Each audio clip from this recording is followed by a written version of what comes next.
وہ تو بے نیاز ہے، آسمانوں اور زمین میں جو کچھ ہے سب اس کی ملکیت ہے۔ تمہارے پاس اس قول کے لیے آخر دلیل کیا ہے؟ کیا تم اللہ کے متعلق وہ باتیں کرتے ہو جو تمہارے علم میں موجود نہیں ہے؟ اے نبی صلی اللہ علیہ وسلم، کہہ دو کہ جو لوگ اللہ پر جھوٹے افطرا باندھتے ہیں وہ ہرگز فلاح نہیں پا سکتے۔ دنیا کی چند روزہ زندگی میں مزے کر لیں، پھر ہماری طرف ان کو پلٹنا ہے، پھر ہم اس کفر کے بدلے جس کا ارتکاب وہ کر رہے ہیں ان کو سخت عذاب کا مزہ چکھائیں گے۔ ان کو اب یہاں سے حضرت نوح علیہ السلام کا جو قصہ ہے وہ شروع ہو گیا ہے۔ وَاتْلُ عَلَيْهِمْ نَبَأَ نُوحٍ، ان کو نوح علیہ السلام کا قصہ سناؤ، اس وقت کا قصہ جب اس نے اپنی قوم سے کہا تھا، اے برادران قوم، اے میرے قوم کے بھائیوں، اگر میرا تمہارے درمیان رہنا اور اللہ کی آیات سنا کر تمہیں غفلت سے بیدار کرنا تمہارے لیے ناقابل برداشت ہو گیا ہے تو میرا بھروسہ اللہ پر ہے۔ تم اپنے ٹھہرائے ہوئے شریکوں کو ساتھ لے کر ایک متفقہ فیصلہ کر لو، اور جو منصوبہ تمہارے پیش نظر ہو اس کے خوب سوچ سمجھ لو تاکہ اس کا کوئی پہلو تہی تمہاری نگاہ سے پوشیدہ نہ رہے، پھر میرے خلاف اس کو عمل میں لے آؤ اور مجھے ہرگز مہلت نہ دو۔ تو حضرت نوح علیہ السلام، حضرت آدم علیہ السلام کے بعد جو نبی آئے وہ کون تھے؟ حضرت نوح علیہ السلام۔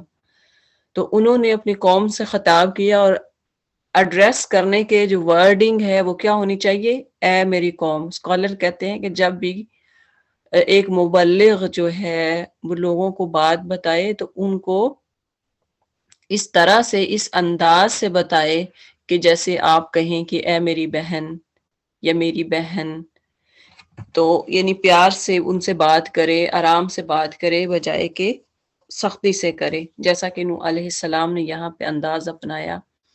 تم نے میری نصیحت سے منہ موڑا، تو میرا کیا نقصان کیا؟ یعنی اگر تم میری نصیحت نہیں مانتے تو تم سے کسی اجر کا طلبگار نہ تھا، میں تو کسی اجر کا، اس کے عوض، اس کے بدلے میں آپ سے کچھ ڈیمانڈ نہیں کر رہا تھا۔ میرا اجر تو اللہ کے ذمہ ہے، اور مجھے حکم دیا گیا ہے کہ خواہ کوئی مانے یا نہ مانے میں خود مسلم بن کر رہوں۔ تو یہ ایک مبلغ کی نشانی ہے، اچھا جو مبلغ ہے، جو اللہ پہ بھروسہ کرنے والا ہے، اس کا کام ہے کہ وہ بات کرتا جائے، اگلا کوئی مانتا ہے یا نہیں مانتا۔ فَكَذَّبُوهُ فَنَجَّيْنَاهُ، انہوں نے اسے جھٹلایا، اور نتیجہ یہ ہوا کہ ہم نے اسے اور ان لوگوں کو جو اس کے ساتھ کشتی میں تھے بچا لیا، اور انہی کو زمین میں جانشین بنایا، اور ان سب لوگوں کو غرق کر دیا جنہوں نے ہماری آیات کو جھٹلایا تھا۔ بس دیکھ لو کہ جنہیں متنبع کیا گیا تھا، جنہیں وارن کیا گیا تھا، اور پھر بھی انہوں نے مان کر نہ مانا، ان کا کیا انجام ہوا۔ یعنی پہلے جتنی بھی اقوام آئی، جتنے بھی انبیاء آئے، تو جب انہوں نے انبیاء کی بات کو نہ سنا، نہ مانا، تو انہیں پھر کیا کیا؟ ان پر عذاب آ جاتا تھا۔ تو یہاں سے بتایا گیا کہ ان کو زمین میں جانشین بنایا تھا، اور ان کو اللہ نے پاور دی تھی، اور وہ کیا تھے کہ اپنی جو دین کی تبلیغ کرنے والے ان کے وہ جانشین بننا جا رہے تھے، لیکن ان سب نے انکار کر دیا، اور ان سب لوگوں کو اللہ نے غرق کر دیا۔ تو یہ جو قوم ہے اللہ نے ان کو غرق کر دیا۔ پھر نوح کے بعد ہم نے مختلف پیغمبروں کو ان کی قوموں کی طرف بھیجا، وہ ان کے پاس کھلی کھلی نشانیاں لے کر آئے، مگر جس چیز کو انہوں نے پہلے جھٹلا دیا تھا اسے پھر مان کر نہ دیا، یعنی جس چیز نے انہوں نے پہلے جھٹلا دیا پھر اسے نہیں مانتے تھے۔ اس طرح ہم حد سے گزر جانے والوں کے دلوں پر ٹھپا لگا دیتے ہیں، اللہ سٹیمپ کر دیتے ہیں ایسے لوگوں کے دلوں کو جو دین کا انکار کرتے ہیں، جو اس کو سننے کے لیے کان نہیں دھرتے، جو اس کو سننے کے لیے ہمت نہیں کرتے، ٹائم نہیں دیتے۔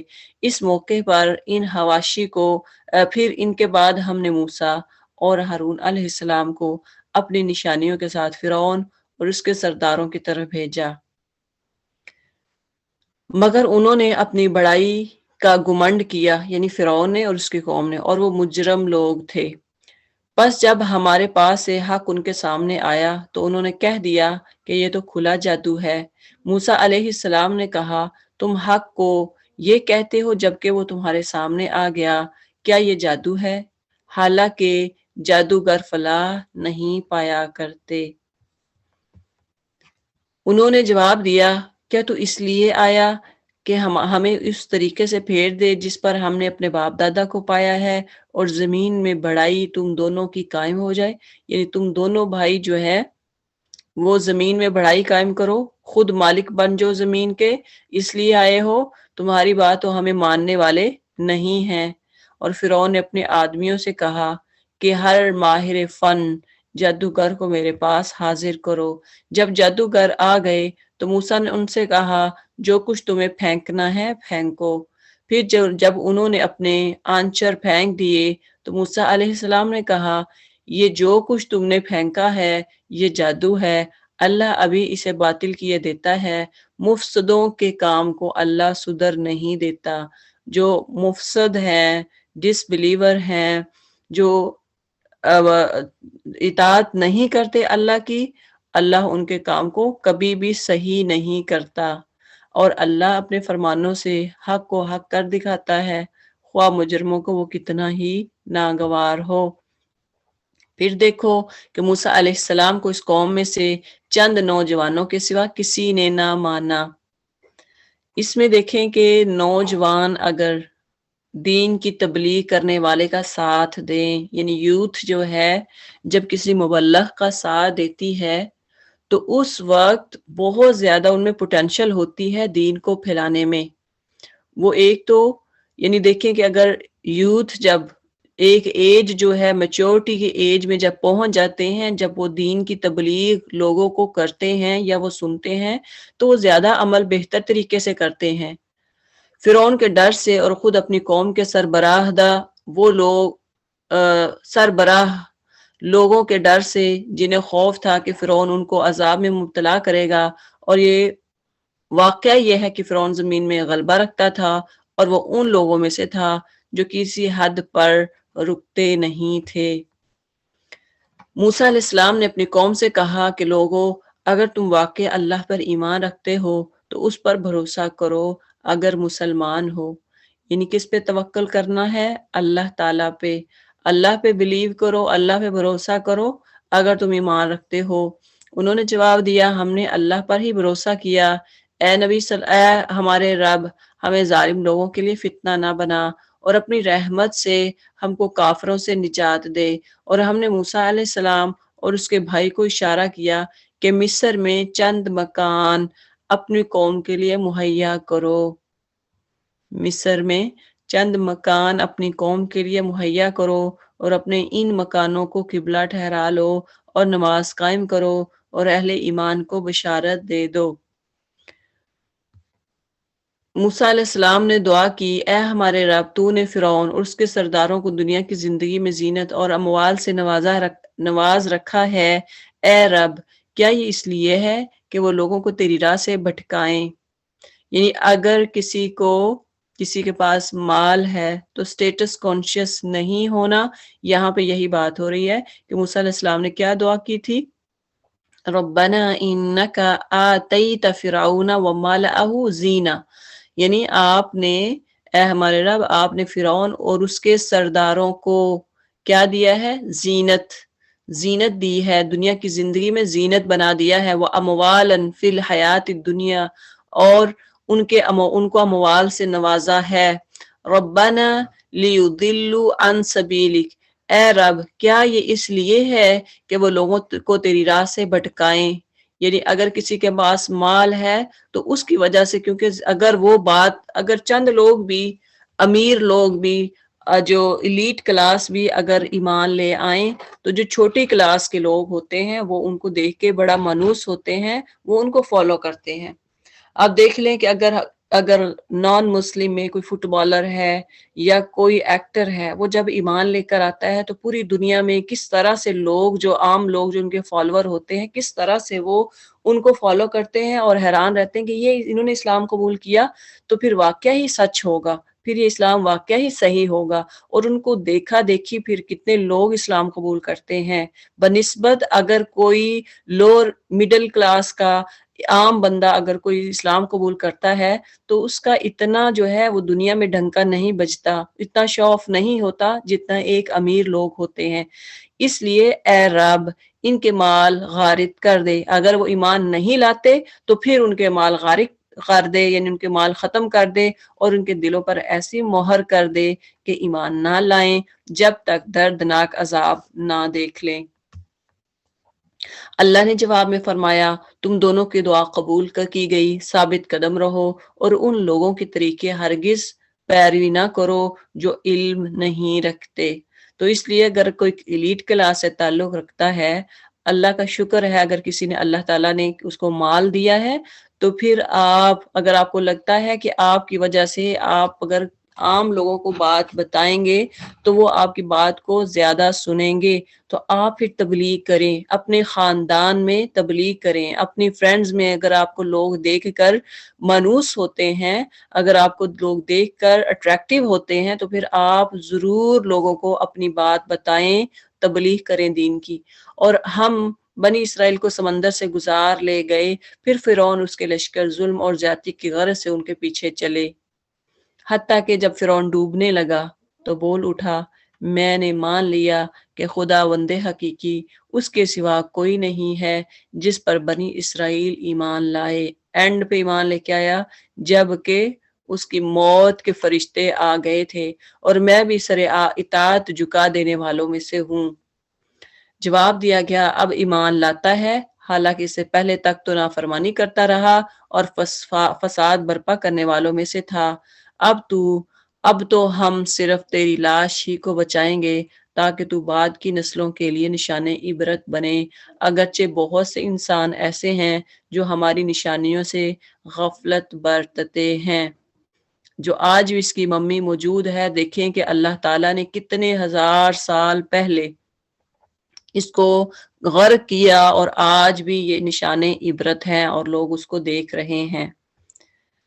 ہم نے بنی اسرائیل کو بہت اچھا ٹھکانہ دیا اور نہایت عمدہ وسائل زندگی انہیں عطا کی، اور پھر انہوں نے بہم اختلاف نہیں کیا مگر اس وقت جب کہ علم ان کے پاس آ چکا تھا۔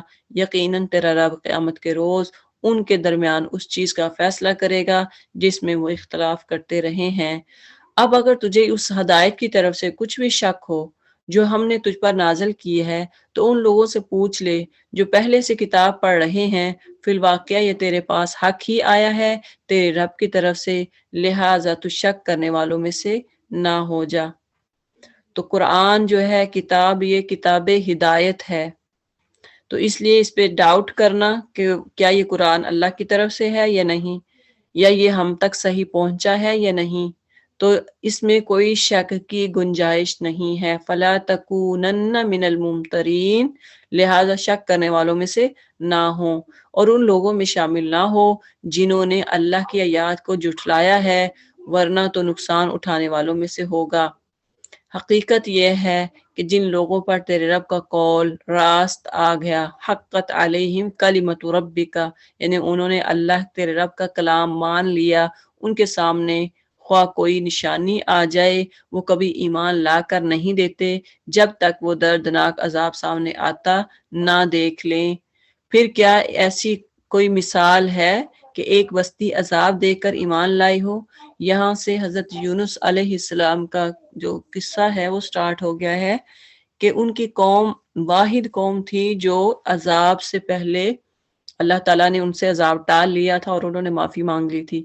باقی آپ دیکھتے ہیں کہ جتنی بھی قومیں تھیں انہوں نے معافی نہیں مانگی، اور جب اللہ کا حکم آتا تھا تو اللہ نبیوں کو حکم دیتے تھے کہ آپ اس بستی کو چھوڑ دیں، اپنے ایمان والوں کو لے کر چلے جائیں، تو وہ مومنین کو لے کے چلے جاتے تھے اور پیچھے سے بستیوں میں عذاب آ جاتا تھا۔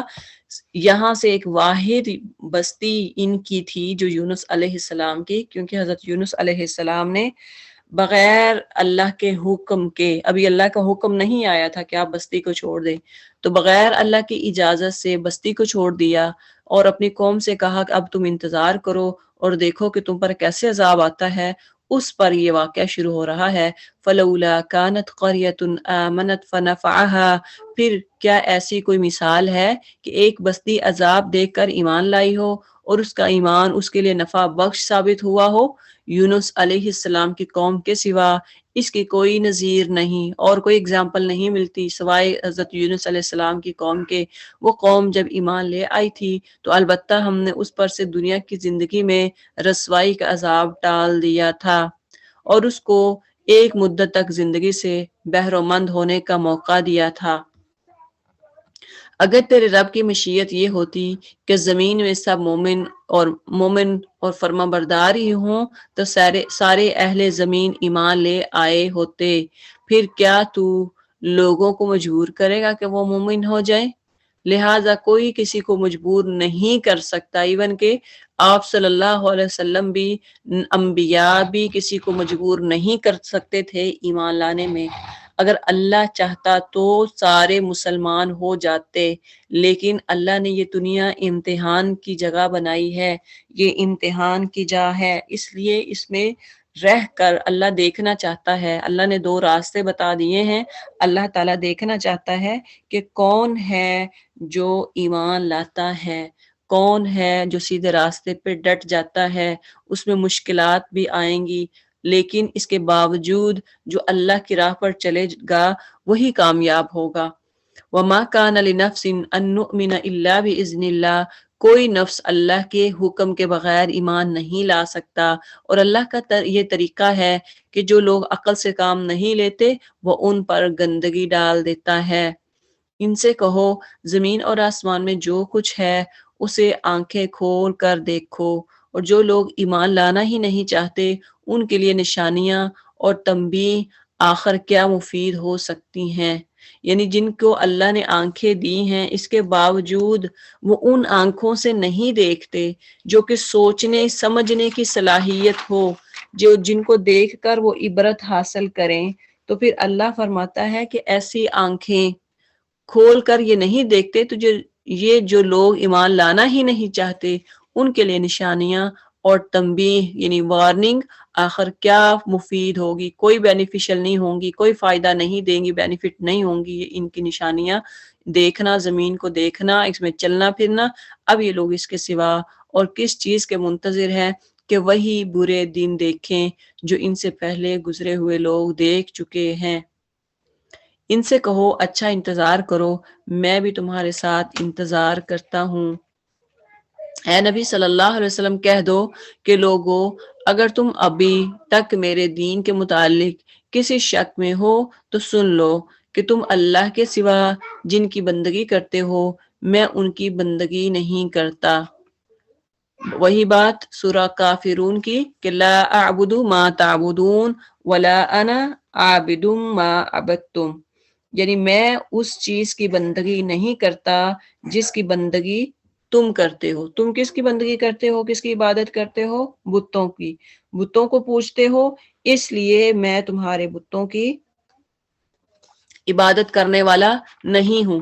اسی طرح جس کی میں بندگی کرتا ہوں اس کی تم بندگی کرنے والے نہیں ہو۔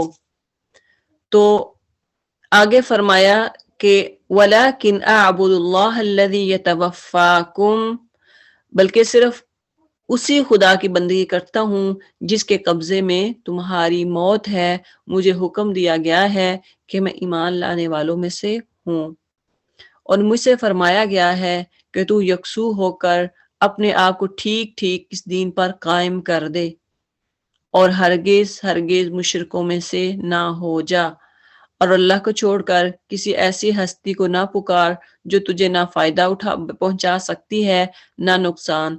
اگر تو ایسا کرے گا تو ظالموں میں سے ہو جائے گا۔ اگر اللہ تجھے کسی مصیبت میں ڈال لے تو خود اس کے سوا کوئی نہیں جو اس مصیبت کو ٹال دے۔ اگر وہ تیرے حق میں کسی بھلائی کا ارادہ کرے تو اس کے فضل کو پھیرنے والا بھی کوئی نہیں، وہ اپنے بندوں میں سے جس کو چاہتا ہے اپنے فضل سے نوازتا ہے، اور وہ درگزر کرنے والا، رحم فرمانے والا ہے۔ اے نبی صلی اللہ علیہ وسلم، کہہ دو کہ لوگوں، تمہارے پاس تمہارے رب کی طرف سے حق آ چکا ہے، اب جو سیدھی راہ اختیار کرے اس کی راست روی اسی کے لیے مفید ہے۔ یعنی اگر کوئی اسٹریٹ پاتھ چوز کرتا ہے تو پھر اس کی جو رہنمائی ہے اسی کے لیے، اس کا فائدہ اسی کو ہوگا، اور جو گمراہ رہے اس کی گمراہی اسی کے لیے تباہ کن ہے۔ جو گمراہ رہتا ہے، اللہ کے راستے پر نہیں آتا، اس کا نقصان بھی اسی کو ہوگا۔ یعنی اگر کوئی دین قبول کرتا ہے تو فائدہ کس کو ہوگا؟ اسی کو، دنیا میں بھی اور آخرت میں بھی، کہ وہ جہنم کی آگ سے بچ جائے گا۔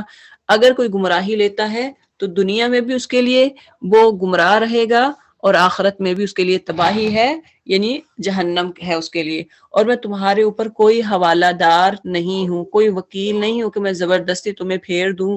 اور اے نبی صلی اللہ علیہ وسلم، تم اس ہدایت کی پیروی کیے جاؤ جو تمہاری طرف بذریعہ وحی بھیجی جا رہی ہے۔ واتبع، اتباع سے ہے، یعنی سٹیپ پہ سٹیپ رکھنا، ایک قدم جو ہے فٹ سٹیپ جس کو کہتے ہیں، کہ ایک قدم کے اوپر قدم رکھنا، اس طرح سے پیروی کرو۔ یہ صرف آپ صلی اللہ علیہ وسلم کے لیے واتبع کا ذکر نہیں ہے کہ یہ صرف آپ کے لیے تھا، یہ ہم سب کے لیے ہے، کہ ہم سب واتبع ما یوحی الیک، جو آپ صلی اللہ علیہ وسلم کی طرف یعنی قرآن نازل ہوا اس پر اتباع کریں۔ جس طرح کہ چھوٹا بچہ کہہ لیں کہ آپ کسی صحرا میں ہیں، ڈیزرٹ میں ہیں، تو وہاں پہ آپ چل رہے ہیں، اور آپ جب چلتے ہیں تو آپ کے فٹ سٹیپس جو ہیں جیسے جیسے چلتے ہیں وہ زمین میں بنتے جاتے ہیں، اسی طرح سے آپ کا بچہ اسی کو فالو کرتا ہوا جاتا ہے۔ یا آپ مڈ سے گزر رہے ہیں تو پھر کیا ہوتا ہے کہ وہ آپ کے نشان جو ہے پاؤں کے وہاں لگ جاتے ہیں۔ تو گویا دین کی بھی اسی طرح سے پیروی کرنی ہے کہ جہاں نبی صلی اللہ علیہ وسلم نے جو کام کیا وہ ہم نے کرنا ہے، جہاں جہاں آپ صلی اللہ علیہ وسلم نے جو حکم دیا اس کی اتباع کرنی ہے، اور صبر کرو یہاں تک کہ اللہ فیصلہ کر دے، اور وہی بہترین فیصلہ کرنے والا ہے۔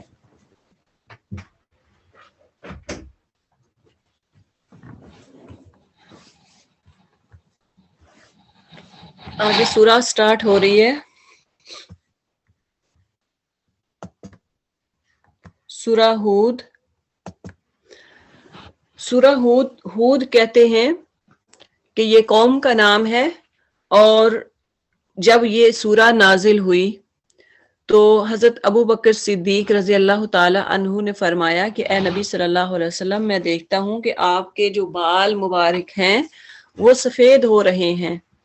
تو آپ صلی اللہ علیہ وسلم نے فرمایا کہ ہاں، مجھ پر ہود اور اس کی جیسی یعنی اس کی بہنیں یعنی باقی اس کی جیسی اور صورتیں نازل ہوئی ہیں، تو جس کی وجہ سے میرے بال جو ہیں وہ سفید ہو رہے ہیں۔ یعنی ان صورتوں میں انذار ہے، ڈرانا ہے، قیامت کے بارے میں وارن کرنا ہے لوگوں کو۔ اللہ تعالیٰ وارننگ کر رہے ہیں ان لوگوں کو جو مشرک ہیں، اور جو قومیں ہیں جو پہلے اقوام گزر چکی ان کی قصے ہیں، ان کے بارے میں بتایا گیا ہے کہ کس طرح ان کو تباہ و برباد کیا گیا جب انبیاء نے ان کو تبلیغ کی اور وہ نہ مانے تو ان کو کیسے ہلاک کر دیا گیا، اللہ نے کیسے ان کو ڈسٹ بن میں ڈال دیا۔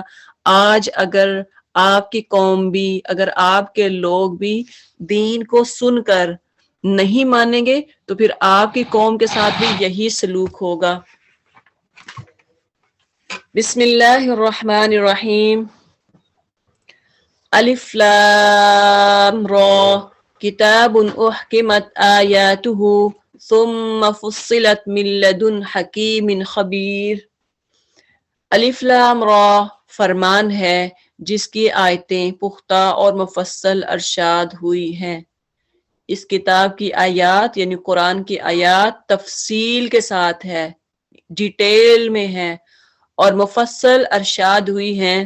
ایک دانہ دیکھیں آپ کہ ایک قصہ آپ نے جیسے حضرت موسیٰ علیہ السلام کا سورہ بقرہ میں کچھ پڑھا، تو اس کے بارے میں کیسے پڑھا؟ بنی اسرائیل کی پوری ایک سٹوری جو ہے وہ وہاں پہ آپ نے پڑھی کہ بنی اسرائیل کو اللہ نے کیا کیا نعمتیں دیں اور انہوں نے کس طرح سے ان کا انکار کیا، کس طرح سے نعمتوں کو ڈینائی کیا اور ساتھ تکبر کیا، پھر کس طرح سے ان پر چھوٹے چھوٹے عذاب آتے رہے، وہ آپ نے پڑھا۔ پھر آپ نے باقی دیکھیں کہ پھر آپ نے ایک اور صورت میں پڑھا کہ حضرت موسیٰ علیہ السلام فرعون کے پاس جب گئے، فرعون کے ساتھ کیسے جا کے ادھر ڈائلاگ کیا۔ اب دیکھیں کہ ہر آیت میں ایک صورت کے بعد جو دوسری صورت ہے اس میں ڈیفرنٹ سٹوری اللہ تعالیٰ وہی ہوتی ہے لیکن مزید ڈیٹیل میں بتا رہے ہوتے ہیں۔ تو ایک دانا اور باخبر ہستی کی طرف سے، یعنی یہ جو قرآن ہے ایک دانا اور باخبر ہستی کی طرف سے ہے کہ تم بندگی نہ کرو مگر صرف اللہ کی، میں اس کی طرف سے تم کو خبردار کرنے والا بھی ہوں اور بشارت دینے والا بھی ہوں۔ یعنی خبردار کن کو کرتا ہے؟ وارن کن کو کرتا ہے؟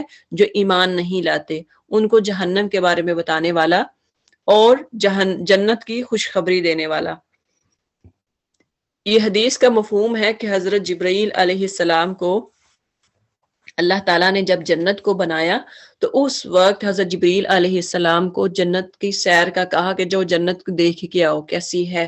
جب جبرائیل علیہ السلام گئے اور دیکھا کہ جنت تو اتنی خوبصورت، اور واپس آ کے کہا کہ اللہ یہ جنت تو بڑی خوبصورت ہے اور مجھے نہیں لگتا کہ کوئی اس کو نہیں چاہے گا، ہر بندہ اس کا طلبگار ہوگا اور ہر ایک اس میں جائے گا، کہ اتنی خوبصورت ہے کہ امیجن بھی نہیں کر سکتے۔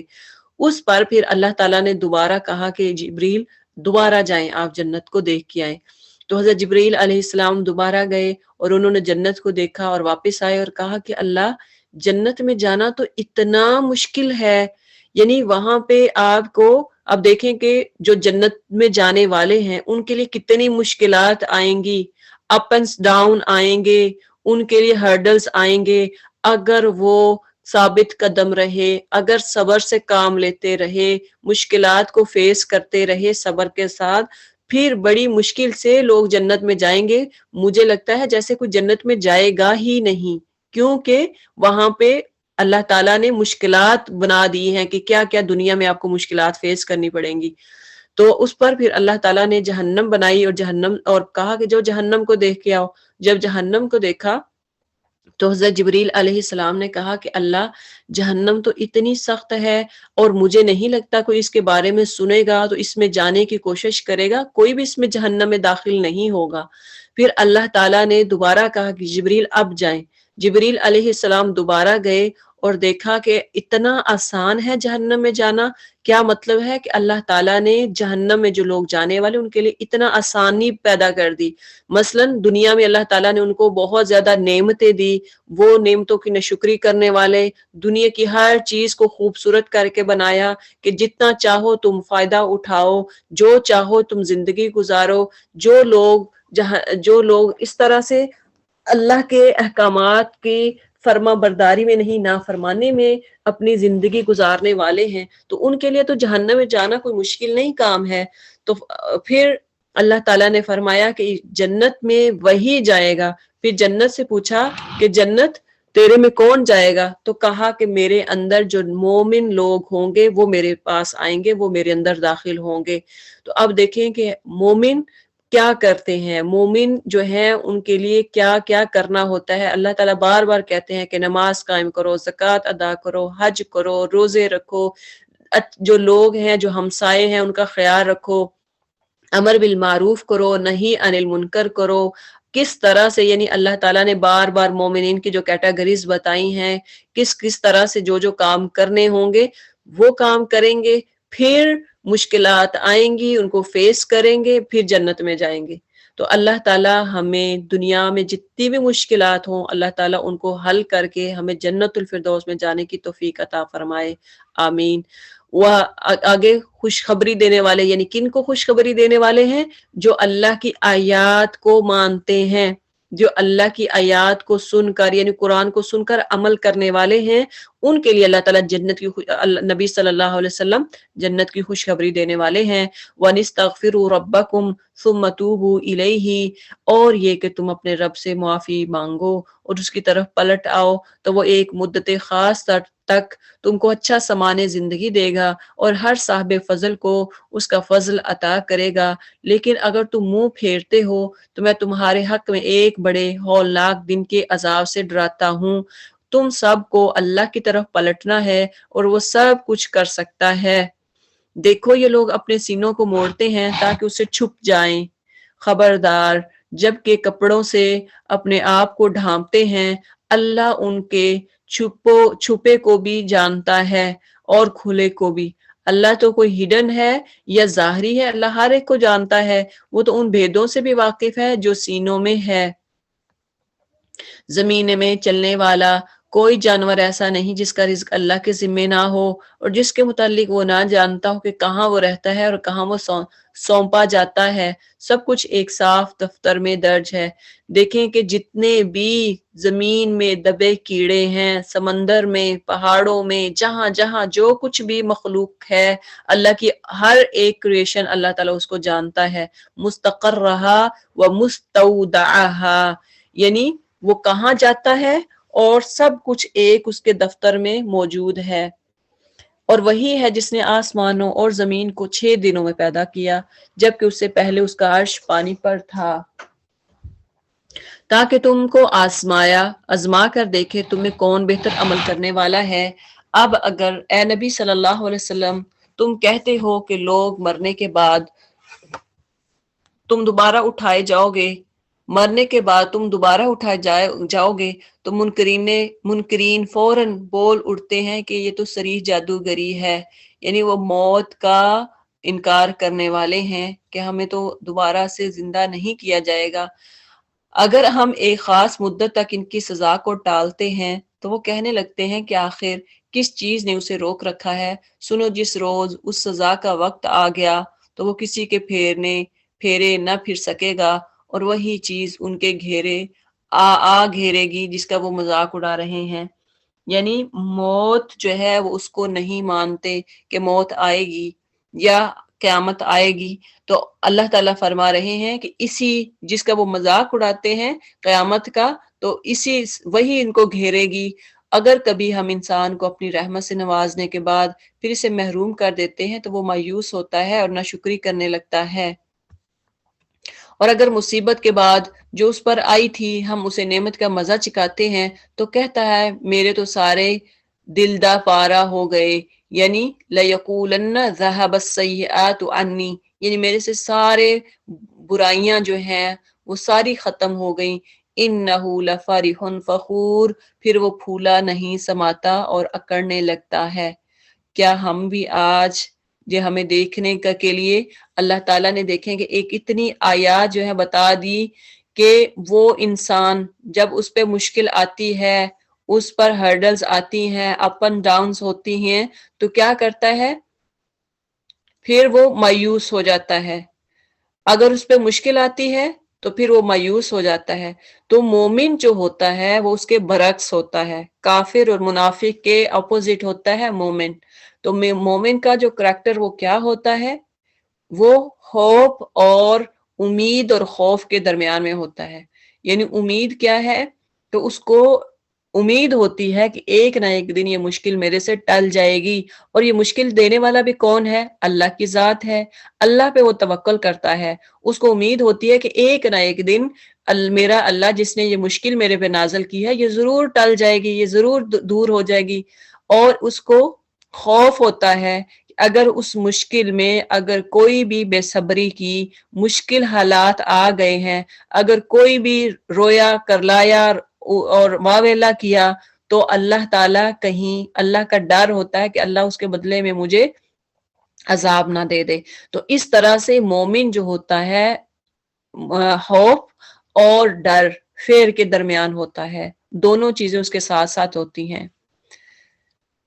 جس طرح کے حضرت ابو بکر رضی اللہ تعالی عنہ کے بارے میں ہے کہ وہ اتنا زیادہ ان کو ڈر ہوتا تھا، وہ ڈرتے تھے اللہ تعالیٰ سے کہ کہا کرتے تھے کہ کاش میں چڑیا ہوتی اور میں ادھر ادھر چلتی پھرتی اور گرد سڑ کے ویسے ہی مر جاتی، کہ میرے سے کوئی حساب کتاب نہ لیا جاتا۔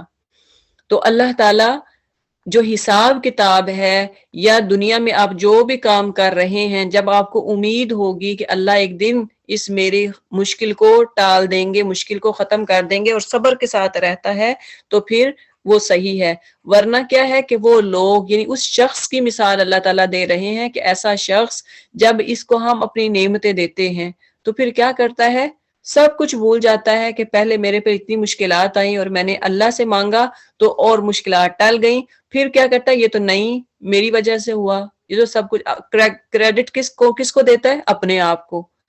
تو اللہ تعالیٰ یہاں سے وہ فرما رہے ہیں کہ وہ پھر تکبر کرتا ہے، پھولے نہیں سماتا۔ کوئی نعمت آ جاتی ہے، کہیں جاب لگ جاتی ہے تو کیا کہتا ہے، میری اپنی محنت سے ہوا۔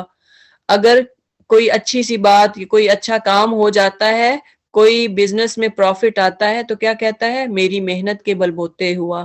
تو یہ نہیں ہے کہ میں نے محنت کی اور اللہ نے اس کے بدلے میں مجھے یہ دیا۔ اللہ کو کریڈٹ نہیں دیتا، اللہ سے دعا نہیں کرتا، بلکہ کس کو، اپنے آپ کو، کہ میں نے یہ سب کچھ کیا، میری وجہ سے ایسے ہوا۔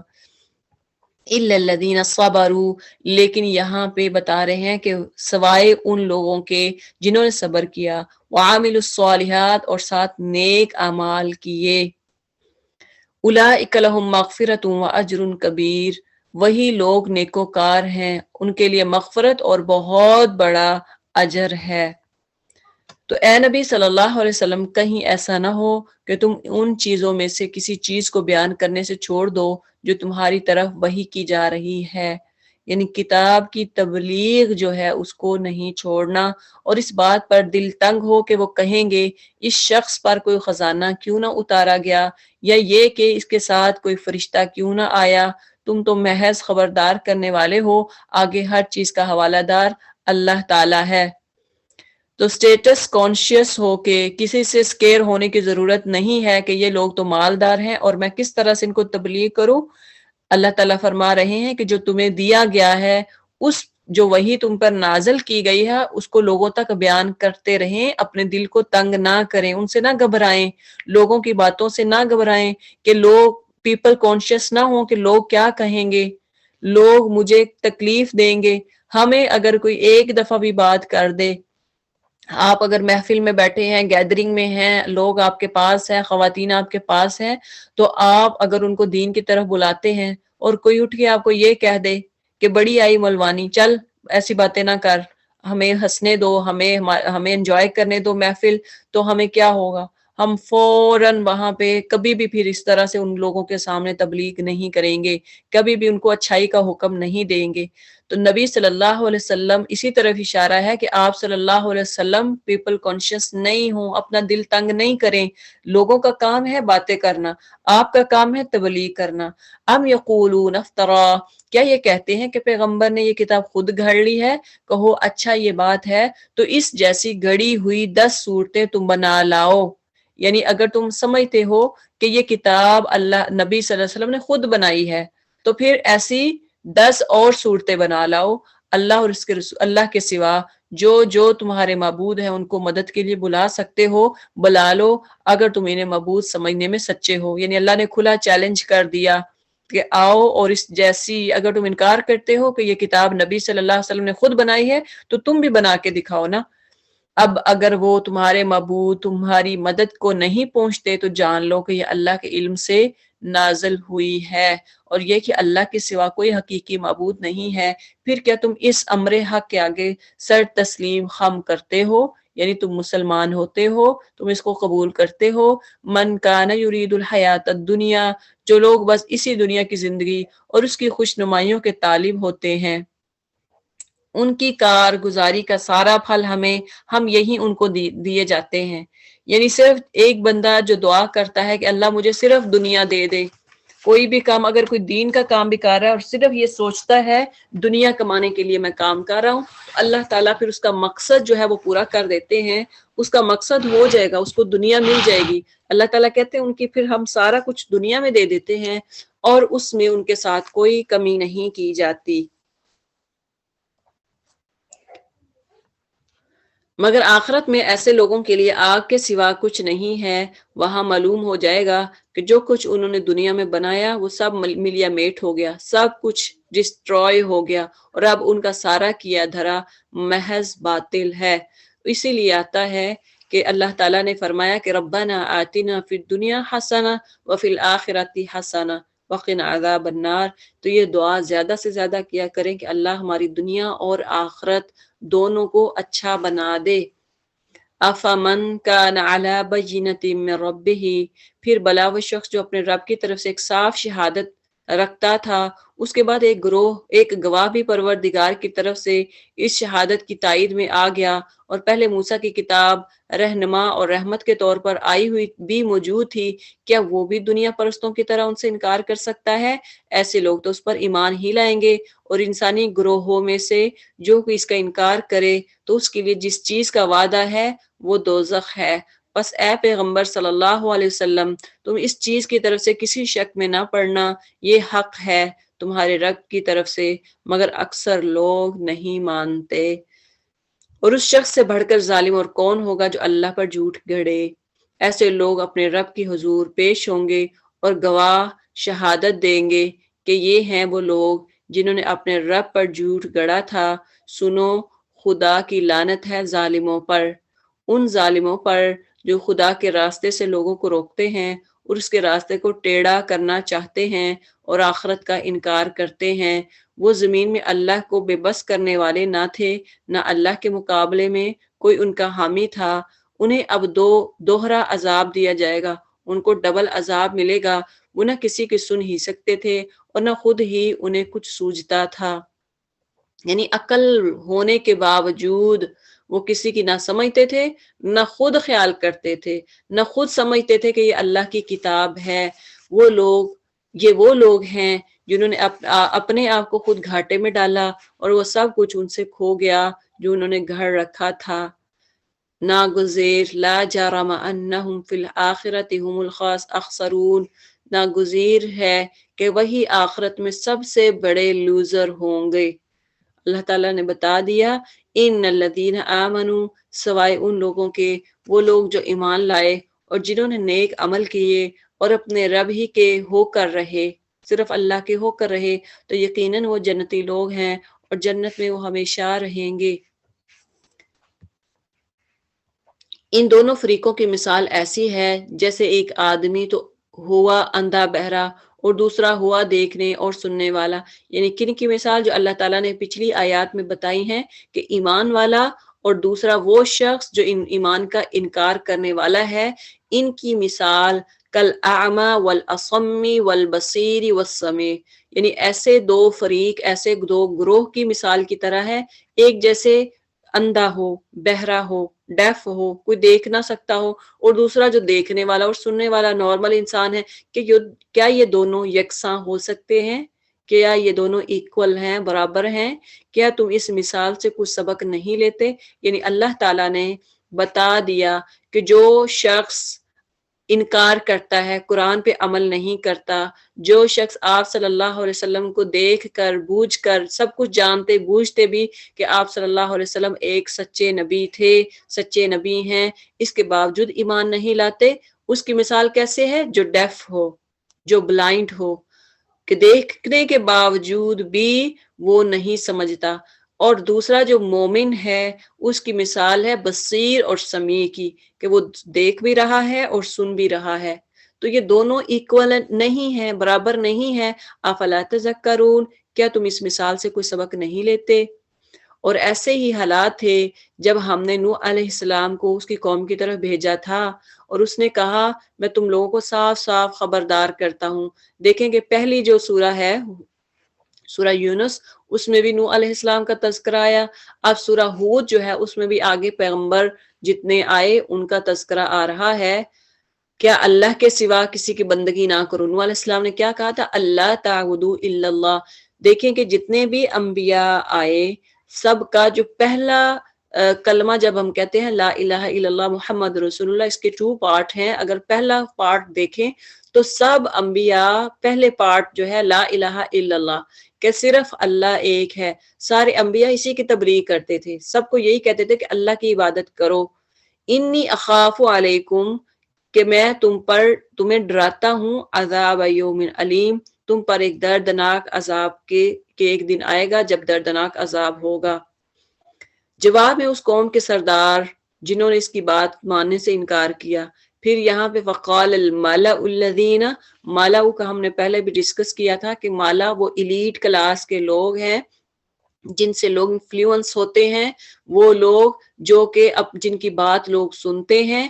تو فرمایا کہ ان کے وہ جو ایلیٹ کلاس کے لوگ ہیں انہوں نے کہا کفروا من قومہ، جو انکار کرتے تھے، بولے ہماری نظر میں تو تم اس کے سوا کچھ نہیں ہو کہ بس ایک انسان ہو ہم جیسے. آج کے دور کے ایلیٹ کلاس کون ہے؟ آج کے دور کے مالا کون ہے؟ Social media. دیکھیں کہ جو کچھ سوشل میڈیا پہ ہو رہا ہے ہم اس کو فالو کرتے ہیں.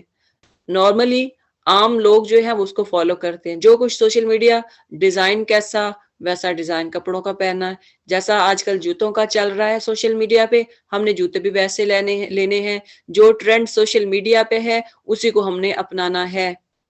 اور جو دیکھیں کہ جن کو آپ فالو کر رہے ہیں، آپ جن کو کاپی کر رہے ہیں، تو کیا ہم جو ہر چیز ہم اپنی دنیا کی جو کچھ اپناتے ہیں سوشل میڈیا کو دیکھ کر. تو آج کی ایلیٹ کلاس میڈیا ہے. آپ دیکھیں کہ جو ہمیں وہ بتاتے ہیں ہم کہتے ہیں کیونکہ واقعی یہ سچ ہے.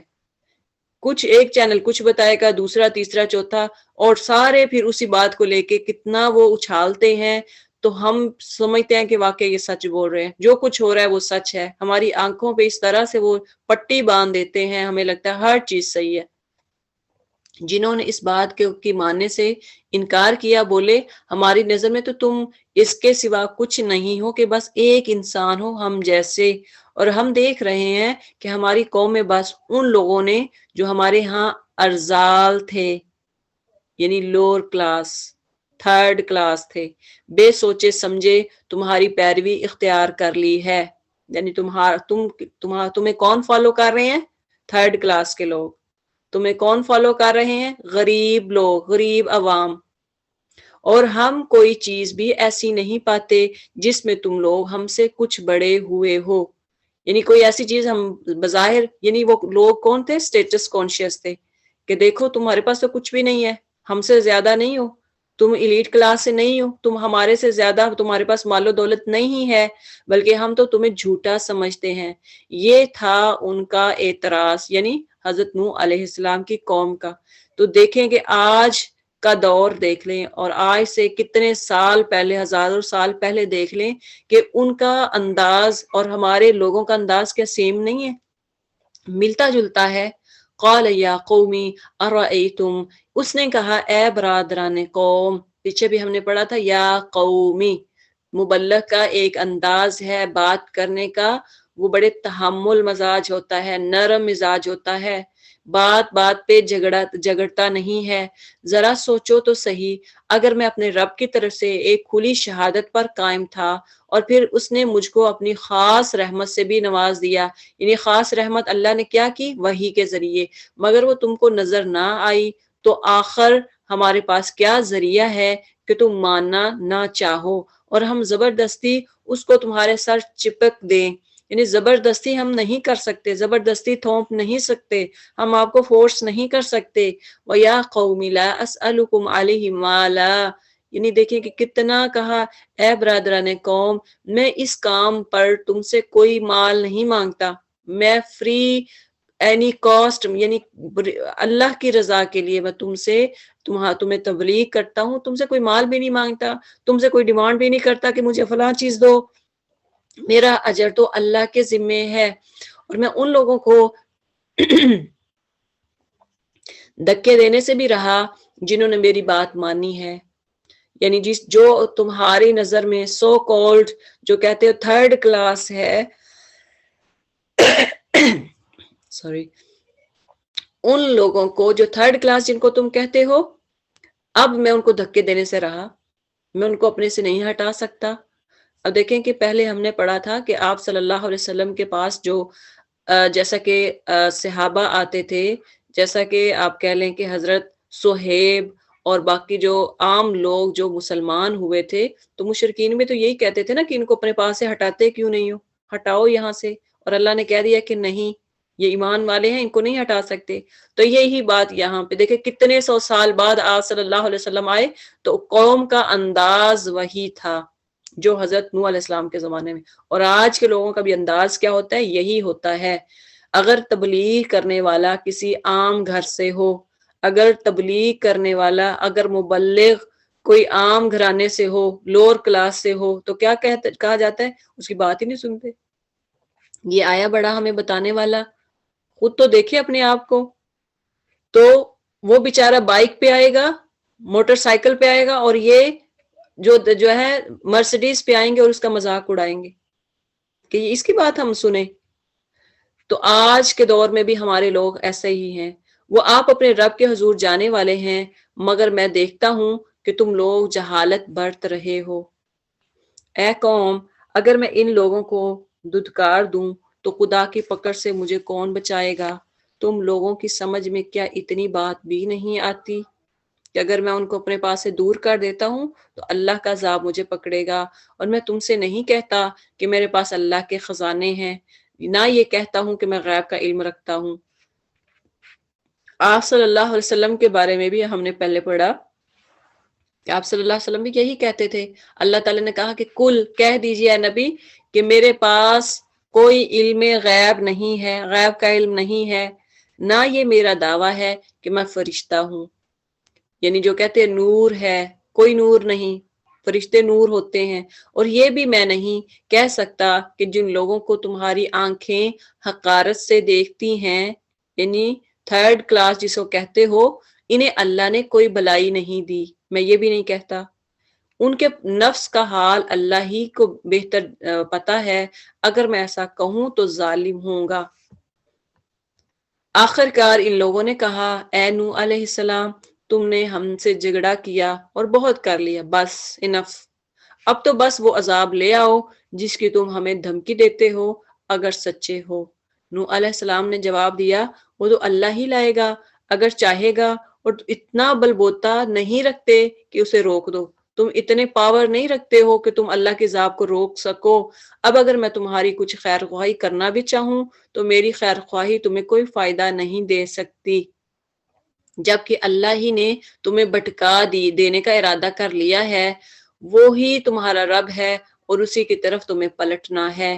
اے نبی صلی اللہ علیہ وسلم، کیا یہ لوگ کہتے ہیں کہ اس شخص نے جو سب کچھ خود گھڑ لیا ہے، ان سے کہو اگر میں نے یہ خود گھڑا ہے تو مجھ پر اپنے جرم کی ذمہ داری ہے، اور جو جرم تم کر رہے ہو اس کی ذمہ داری سے میں بری ہوں۔ یہاں سے پھر دیکھیں کہ نوح علیہ السلام کا واقعہ چل رہا تھا، اور اس میں آپ صلی اللہ علیہ وسلم کی بات آ گئی کہ نوح علیہ السلام نے بھی اتنا تبلیغ کی، اور کیا ہوا، کتنے لوگ مسلمان ہوئے تھے؟ کہا جاتا ہے کہ 950 سال حضرت نوح علیہ السلام نے تبلیغ کی، مگر صرف 80 لوگ مسلمان ہوئے تھے۔ 950 سال، اور کہتے ہیں کہ کئی جنریشن، دیکھیں کہ اگر آپ ایک سال کی بھی آپ جنریشن لگا لیں، اگر ہم دیکھیں تو ہماری عمر کیا ہم 100 سال کے بعد یہاں موجود ہوں گے؟ یا آج جو 60 کے ہیں کیا وہ 40 ایئرز آفٹر وہ یہاں موجود ہوں گے؟ نہیں ہوں گے۔ یعنی اتنی عمر نہیں ہے کہ 100 سال کراس کر جائیں۔ تو دیکھیں کہ نوح علیہ السلام کو اللہ تعالیٰ نے زیادہ عمر دی تھی، تو لیکن جو ان کی قوم تھی ان کی عمریں اتنی نہیں تھی، ہزاروں سال نہیں تھی، تو وہ ان کی جنریشن ایک کے بعد دوسری آئی، تیسری ہے، اور سب کا حال یہی تھا کہ وہ انکار کرتے تھے، اور سارے یہی کہتے تھے کہ تم کون ہو، بڑے آئے ہو ہمیں یہ بتانے والے۔ صرف 80 لوگ مسلمان ہوئے تھے۔ تو نبی صلی اللہ علیہ وسلم کو بھی یہی کہا جا رہا ہے کہ اس شخص نے جو سب کچھ خود گھڑ لیا ہے، ان سے کو جو یہ لوگ کہتے ہیں نا آپ کو کہ آپ نے یہ خود بنا لیا ہے، اور ان سے کہہ دو اگر میں نے خود گھڑا ہے تو مجھ پر اپنے جرم کی ذمہ داری ہے، یعنی اگر میں نے خود کیا تو میں جو بھی کیا ہے اس کی برائی میرے پر ہوگی، اس کا جرم اللہ تعالیٰ مجھ پہ لگائے گا، تمہارے ذمہ نہیں ہے۔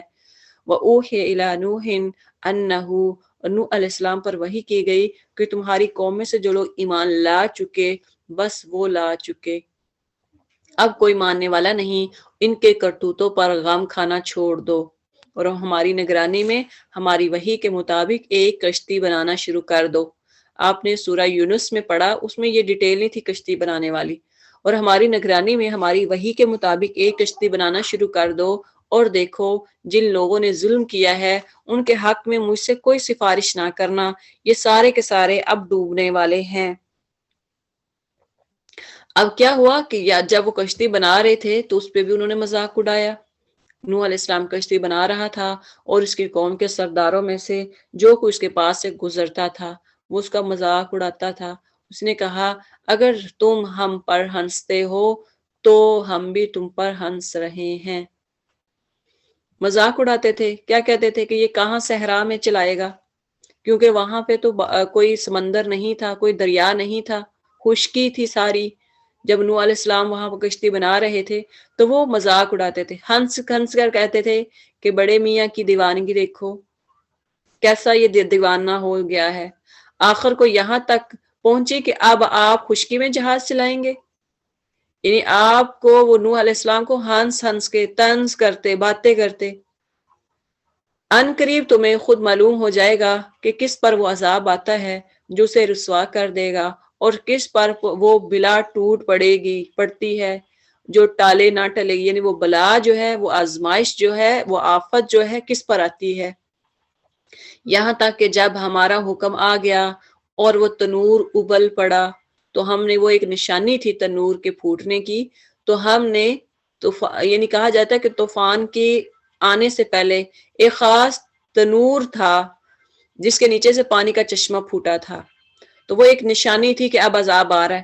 تو ہم نے کہا ہر قسم کے جانوروں کا ایک ایک جوڑا کشتی میں رکھ لو، اپنے گھر والوں کو بھی، سوائے ان اشخاص کے جن کی نشاندہی پہلے کی جا چکی ہے، اس میں سوار کرا دو، اور ان لوگوں کو بھی بٹھا لو جو ایمان لائے ہیں، اور تھوڑے ہی لوگ تھے جو نوح علیہ السلام کے ساتھ ایمان لائے تھے۔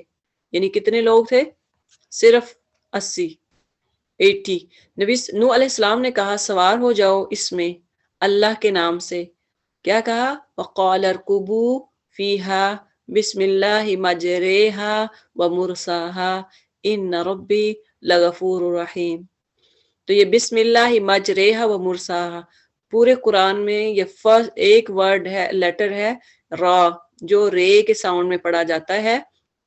باقی جتنے بھی را آتے ہیں یا کسرہ آتا ہے تو وہ ری کے ساؤنڈ میں پڑھا جاتا ہے، ڈبل ای کے ساؤنڈ میں۔ تو یہ واحد لیٹر ہے جو مج رے کی ساؤنڈ میں پڑھا جاتا ہے، تو اس لیے اس کو ایز اٹ از پڑھیں گے جیسے کہ لکھا گیا ہے، مج رے ہا و مرساہا۔ تو آپ کہیں بھی جب سوار ہونے لگے تو یہ دعا پڑھ لیا کریں، بسم اللہ مجریہا و مرسا، کشتی وغیرہ میں یا فیری میں۔ کشتی ان لوگوں کو لیے چلی جا رہی تھی اور ایک ایک موج پہاڑ کی طرف اٹھ رہی تھی۔ نوح علیہ السلام کا بیٹا دور فاصلے پر تھا۔ نوح نے پکار کر کہا، بیٹا ہمارے ساتھ سوار ہو جا، کافروں کے ساتھ نہ رہ۔ آخر باپ تھا، اس نے پلٹ کر جواب دیا، میں ابھی ایک پہاڑ پر چڑھا جاتا ہوں جو مجھے پانی سے بچا لے گا۔ نوح علیہ السلام نے کہا آج کوئی چیز اللہ کے حکم سے بچانے والی نہیں ہے۔ اب دیکھیں یہاں پہاڑ تھے، وہاں کے کوئی دریا، کوئی سمندر نہیں تھا، کوئی پانی نہیں تھا، پہاڑ تھے، اور وہ مذاق اس لیے اڑاتے تھے کہ پہاڑوں پہ کشتی چلاؤ گے، تم دیوانے ہو گئے ہو۔ تو اب اس کے بیٹے نے کیا کہا، نوح علیہ السلام کے بیٹے نے بھی، کہ میں پہاڑ پہ چڑھ جاتا ہوں، مجھے پانی سے یہ بچا لے گا۔ نوح علیہ السلام نے کہا آج کوئی چیز اللہ کے حکم سے بچانے والی نہیں ہے سوائے اس کے کہ اللہ ہی کسی پر رحم فرمائے۔ اتنے میں ایک موج دونوں کے درمیان حائل ہوگی اور وہ بھی ڈوبنے والوں میں شامل ہو گیا۔ حکم ہوا اے زمین اپنا سارا پانی نگل جا۔ اب یہاں پہ وہ آیت، یہاں پہ وہ نہیں ہے جہاں پہ جب نوح علیہ السلام نے دعا کی تھی کہ میرے بیٹے کو بھی میرے ساتھ کر دے، تو اللہ تعالیٰ نے کہا تھا کہ تم ظالموں میں سو، اور پھر انہوں نے دعا مانگی تھی اللہ تعالیٰ سے فوراً کہ اللہ تعالیٰ میں ظلم کرنے والا ہوں، مجھے معاف فرما دے، تو اللہ تعالیٰ نے دعا قبول فرمائی تھی۔ تو دیکھیں کہ ایک پیغمبر کے بھی ہاتھ میں نہیں ہوتا، ایک پیغمبر جو ہے اس کو بھی اتھارٹی نہیں ہوتی کہ وہ اپنے بیٹے کو اسلام پہ لگا دے، اپنے بیٹے کو مومن بنا دے۔ ہدایت جو ہے وہ اللہ کے ہاتھ میں ہے، جب تک کوئی بندہ نہیں مانگتا تب تک ہدایت نہیں آتی۔ تو کسی پیغمبر کے ہاتھ میں بھی نہیں کہ وہ اپنی اولاد کو وہ مسلمان کر دے، اپنی اولاد کو وہ دین کی طرف لگا دے۔ تو یہاں پہ یہی بتانا مقصود ہے، ہاں آپ کا کام ہے دعا کریں، آپ کا کام ہے ان کو کہتے رہنا کہ بیٹا نماز پڑھیں، بیٹا روزہ رکھیں، لیکن اگر وہ نہیں سنتے تو آپ نے پھر باز نہیں ہونا کہ چلو ایک دو دفعہ کہا چلو ٹھیک ہے یہ تو مانتا ہی نہیں میں کیوں کہوں اس کو، چھوڑ دیا۔ نہیں، آپ کا کام ہے کہتے رہیں کہتے رہیں۔ کہتے ہیں کہ جب پتھر پہ بھی قطرہ قطرہ پانی کا گرتا ہے تو اس کو بھی وہ وہاں سے بھی پانی بہنا شروع ہو جاتا ہے، یہ نرم ہو جاتا ہے، یہ سوراخ ہو جاتے ہیں۔ تو اسی طرح ہو سکتا ہے کوئی بات آپ کی، کیونکہ آپ اگر ان کو بتائیں گے تو کوئی بات کبھی بھی وہ مان لے، لیکن اگر نہیں مانتے تو آپ کا کام ہے بلغوا عنی ولو آیہ۔ وقیل یا ارض ابلعی ماءک ویا سماء اقلعی، یعنی حکم ہوا اے زمین اپنا سارا پانی نگل جا اور اے آسمان رک جا۔ پانی زمین میں بیٹھ گیا، فیصلہ چکا دیا گیا، کشتی جدی پر ٹل گئی اور ٹک گئی، اور کہہ دیا گیا دور ہوئی ظالموں کی قوم، ظالموں کی قوم، تھرون ان دا بن، چلو اللہ نے ان کو بن میں ڈال دیا، ڈسٹ بن میں چلے گئے۔ تو یہ حالات ہیں جب انسان اللہ کی نافرمانی کرتا ہے تو اللہ کو ذرا پرواہ نہیں ہوتی۔ وَنَادَى نُوحٌ رَبَّهُ، نوح علیہ السلام نے اپنے رب کو پکارا، کہا اے میرے رب، میرا بیٹا میرے گھر والوں میں سے ہے اور تیرا وعدہ سچا ہے اور تو سب حاکموں سے بڑا اور بہتر حاکم ہے۔ جواب میں ارشاد ہوا اے نوح وہ تیرے گھر والوں میں سے نہیں ہے، وہ تو ایک بگڑا ہوا کام ہے، ایک بگڑا ہوا بچہ ہے، لہٰذا تو اس بات کی مجھ سے درخواست نہ کر جس کی حقیقت تو نہیں جانتا، میں تجھے نصیحت کرتا ہوں اپنے آپ کو جاہلوں کی طرح نہ بنا لے۔ دیکھیں کہ اللہ نے نبی کو بھی وارن کر دیا، کیا سیدھی سیدھی بات کی کہ تم جاہلوں کی طرح نہ بات کرو، جاہل نہ بن جانا، اس لیے تم اپنے بیٹے کے بارے میں بھی میرے سے بات نہ کرو کہ وہ میرے اہل سے ہے، میرے اہل سے ہے، یہ نہ کہو۔ نوح علیہ السلام نے فوراً عرض کیا اے میرے رب میں تیری پناہ مانگتا ہوں اس سے کہ وہ چیز تجھ سے مانگوں جس کا مجھے علم نہیں ہے۔ پھر کیا کہا؟ اللہ تعالیٰ سے دعا کی اگر تو نے مجھے معاف نہ کیا اور رحم نہ فرمایا تو میں برباد ہو جاؤں گا۔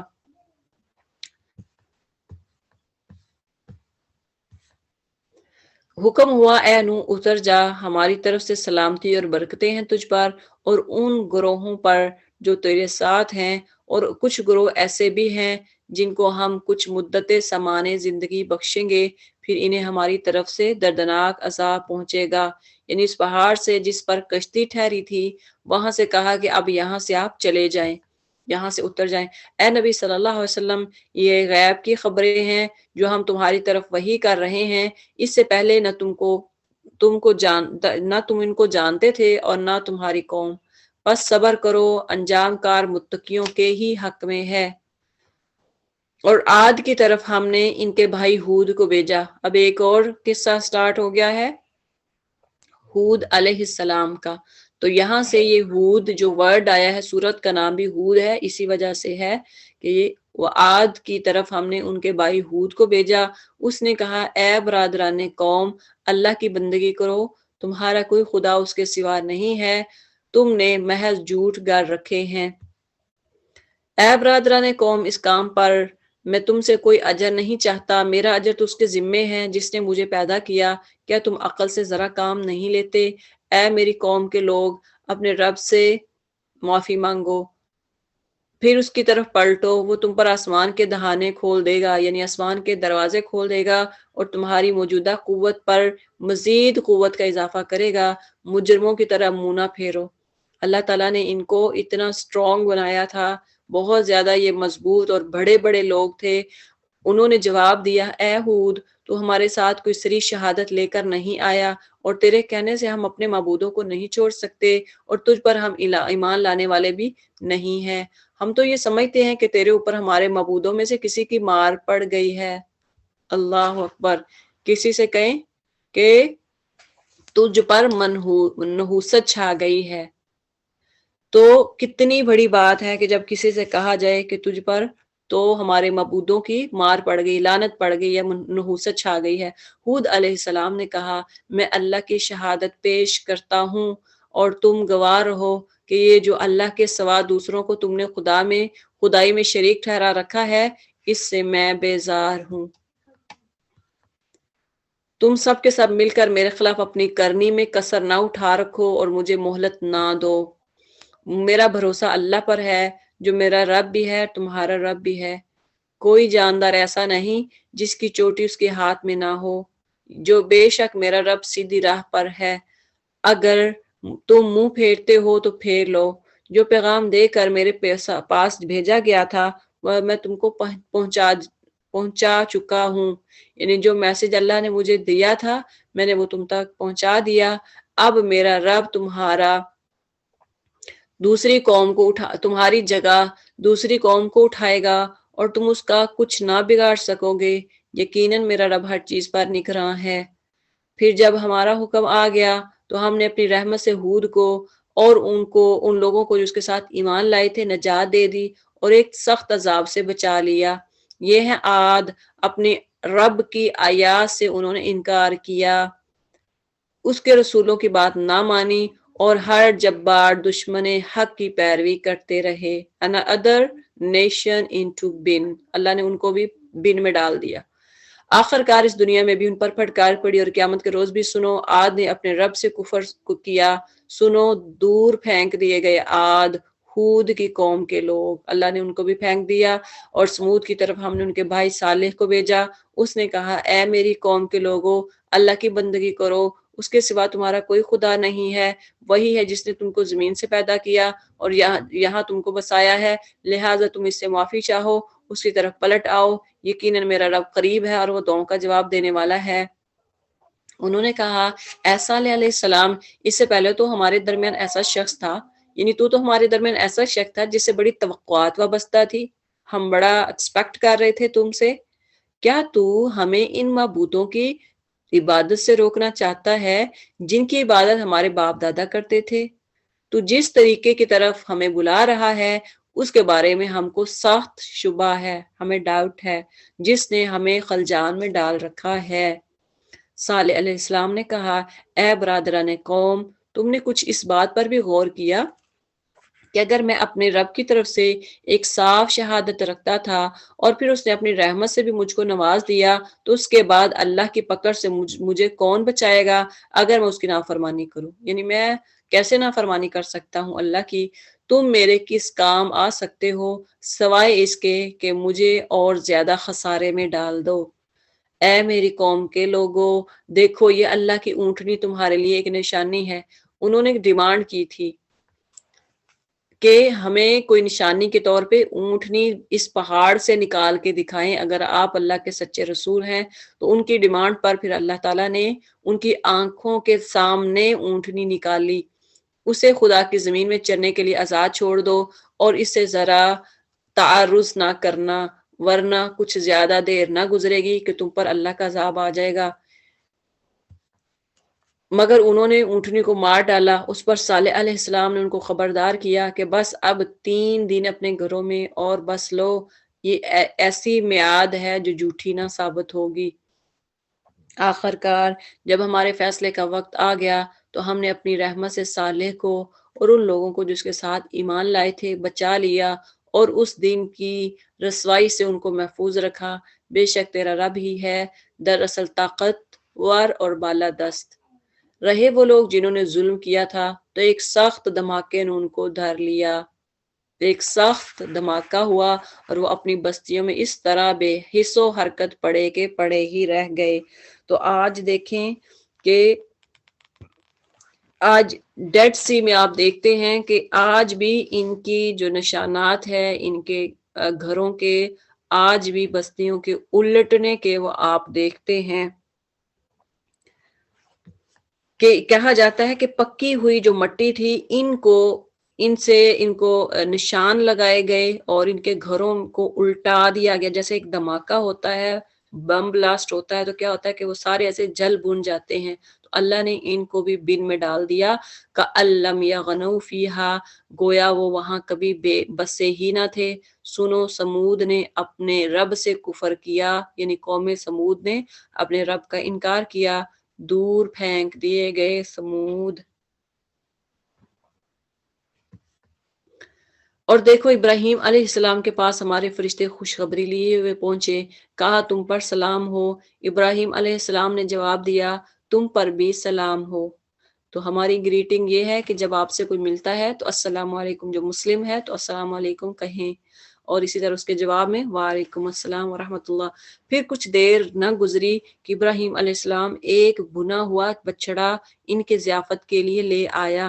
تو اس سے یہ بھی معلوم ہوتا ہے کہ جب آپ کے گھر میں اچانک بھی مہمان آ جائیں تو ان کی مہمان نوازی کرنے میں ذرا بھی کراہت نہ کریں، ان کی مہمان نوازی کرنے میں ذرا بھی دل کو تنگ نہ کریں، جو کچھ گھر میں اچھی چیز بنی ہوئی ہے وہ لا کے ان کو پیش کر دیں۔ مگر جب دیکھا کہ ان کے ہاتھ کھانے پر نہیں بڑھتے تو وہ ان سے مشتبہ ہو گیا، کیونکہ فرشتے نہ وہ کھاتے پیتے ہیں، تو وہ جب انہوں نے دیکھا کہ وہ کھانا نہیں کھا رہے تو وہ حیران ہو گیا اور دل میں ان سے خوف محسوس کرنے لگا، اور انہوں نے کہا ڈرو نہیں، ہم تو لوط علیہ السلام کی قوم کی طرف بھیجے گئے ہیں۔ اور لوط علیہ السلام کے قوم کے بارے میں آپ کو پتا ہے کہ ہومو سیکچولیٹی عام تھی ان لوگوں میں۔ ابراہیم علیہ السلام کی بیوی بھی کھڑی ہوئی تھی، وہ یہ سن کر ہنس دی۔ پھر ہم نے اس کو اسحاق علیہ السلام کی اور اسحاق کے بعد یعقوب کی خوشخبری دی۔ یعنی کہتے ہیں کہ فرشتوں کی انسانی شکل میں آنے کی خبر سنتے ہی سارا گھر پریشان ہو گیا تھا، اور حضرت ابراہیم علیہ السلام کی بیوی بھی گھبرائی ہوئی باہر نکل آئی تھی۔ پھر جب انہوں نے یہ سن لیا کہ ان کے گھر پر یا ان کی بستی پر کوئی آفت آنے والی نہیں ہے، تب کہیں ان کی جان میں جان آئی اور وہ خوش ہو گئے۔ اور پھر اللہ تعالیٰ نے یعنی فرشتوں نے حضرت ابراہیم کے بجائے حضرت سارہ کو یہ خوشخبری اس لیے سنائی کہ اس سے پہلے حضرت ابراہیم کی بیوی بھی گھبرائی ہوئی باہر نکل آئی تھی، تاکہ وہ خوشخبری دے ان کو، اور وہ خوش ہو گئی۔ وہ بولی ہائے میری کم بختی، کیا اب میرے ہاں اولاد ہوگی جبکہ میں بڑھیا پھونس ہو گئی اور یہ میرے میاں بھی بوڑھے ہو چکے۔ یہ تو بڑے عجیب بات ہے، یعنی یہ بڑی سٹرینجر بات ہے کہ آپ کہہ رہے ہیں کہ میرے پاس اولاد ہوگی، میں تو بوڑھی ہو گئی۔ فرشتوں نے کہا اللہ کے حکم پر تعجب کرتی ہو ابراہیم علیہ السلام کے گھر والوں، تم لوگوں پر تو اللہ کی رحمت اور اس کی برکتیں ہیں، اور یقیناً اللہ نہایت قابل تعریف اور بڑی شان والا ہے۔ پھر جب ابراہیم علیہ السلام کی گھبراہٹ دور ہو گئی اور اولاد کی بشارت سے اس کا دل خوش ہو گیا تو اس نے قوم لوط کے معاملے میں ہم سے جھگڑا شروع کر دیا، کہ وہ پریشان ہو گئے کہ اب ابراہیم علیہ السلام کے قوم لوط کے پاس آئے گا، کیونکہ ابراہیم علیہ السلام کے بارے میں آتا ہے ان ابراہیم لحلیم اواہ منیب، کہ ابراہیم علیہ السلام بڑا حلیم اور نرم دل آدمی تھا۔ یہ حلیم کھانے والی نہیں ہے، ابراہیم علیہ السلام بہت بڑا حلیم تھا، یعنی نرم دل تھا، کائنڈ ہارٹر، اور ہر حال میں ہر طرف اللہ کی طرف لوٹنے والا تھا، اللہ کی طرف رجوع کرنے والا تھا۔ تو ابراہیم علیہ السلام کو جب لوط کی قوم کے بارے میں پتا چلا کہ ان کی طرف عذاب آئے گا، اس وقت وہ پریشان ہو گئے، کہا یا ابراہیم اعرض عن ھذا، آخر کار ہمارے فرشتوں نے اسے کہا اے ابراہیم اس سے باز آ جا، تمہارے رب کا حکم ہو چکا اور اب لوگوں پر وہ عذاب آ کر رہے گا جو کسی کے پھیرے نہیں پھر سکتا۔ اور جب ہمارے فرشتے لوط کے پاس پہنچے تو ان کی آمد سے وہ بہت گھبرایا اور دل تنگ ہوا اور کہنے لگا کہ آج بڑی مصیبت کا دن ہے۔ اب دیکھیں کہ یہ بھی پتہ چلتا ہے کہ ایک اس وقت جو نبی آتے تھے وہ چند بستیوں میں، یعنی ایک بستی کا ایک نبی، دوسرے کا ایٹ اے ٹائم کئی انبیاء ہو سکتے تھے، ایٹ اے ٹائم کئی انبیاء جو ہیں وہ مختلف بستیوں میں مختلف علاقوں میں وہ موجود ہوتے تھے، جیسا کہ حضرت ابراہیم علیہ السلام ایک بستی میں تھے اور حضرت لوط علیہ السلام دوسری میں۔ اور جب ہمارے فرشتے لوط علیہ السلام کے پاس پہنچے تو ان کی آمد سے وہ بہت گھبرایا اور دل تنگ ہوا اور کہنے لگا کہ آج بڑی مصیبت کا دن ہے، کیونکہ ان کو لگا کہ شاید یہ کیونکہ فرشتے جو ہیں ان کو نہیں پتا تھا کہ یہ فرشتے ہیں، ان کو لگا یہ عام لوگ ہیں. ان مہمانوں کا آنا تھا کہ اس کی قوم کے لوگ بے اختیار ان کو ڈر یہ تھا کہ لوط علیہ السلام کو کہ اب جو دوسرے لوگ ہیں، جو قوم ہے، کیونکہ فرشتے ایک خوبصورت انسانی شکل میں آئے تھے، تو وہ لوگ جو بھاگے ہوئے، قوم لوط جو تھی وہ بھاگی ہوئی ان مہمانوں کو دیکھ کر آ گئی. تو ان کی اصل میں خواہش تھی، کیونکہ جب وہ ہومو سیکچولیٹی کے ان کے اندر پائی جاتی تھی، تو اس وقت پھر ان کو لگا کہ اب یہ آ جائیں گے لوگ، یعنی قوم آ جائے گی اور ان کے ساتھ بھی وہ برائی کا ارادہ کریں گے. ان مہمانوں کا آنا تھا کہ اس کی قوم کے لوگ بے اختیار اس کے گھر کی طرف دوڑ پڑے. پتا چلا کہ خوبصورت آپ مہمان آئے ہیں. پہلے سے وہ ایسی ہی بدکاریوں کے خوگر تھے. لوط علیہ السلام نے ان سے کہا، بھائیو یہ میری بیٹیاں موجود ہیں، یہ تمہارے لیے پاکیزہ تر ہیں. کیونکہ بیٹیاں سے مراد یہ نہیں کہ ان کی اپنی بیٹیاں تھیں، یعنی قوم کی جو لڑکیاں ہیں وہ بھی ایک جو پیغمبر ہے اس کی بیٹیاں ہوا کرتی ہیں. تو اس لیے انہوں نے ان کی طرف اشارہ کیا کہ تمہاری بیویاں موجود ہیں، وہ میری بیٹیوں کی طرح ہیں، تو ان سے جا کے اپنی خواہش پوری کرو، یہ تمہارے لیے پاکیزہ تر ہیں. لیکن انہوں نے کیا کیا؟ انہوں نے اس سے انکار کیا. کچھ خدا کا خوف کرو اور میرے مہمانوں کا معاملے میں مجھے ذلیل نہ کرو. کیا تم میں کوئی بھلا آدمی نہیں ہے؟ انہوں نے جواب دیا، تجھے تو معلوم ہی ہے کہ تیری بیٹیوں میں ہمارا کوئی حصہ نہیں ہے.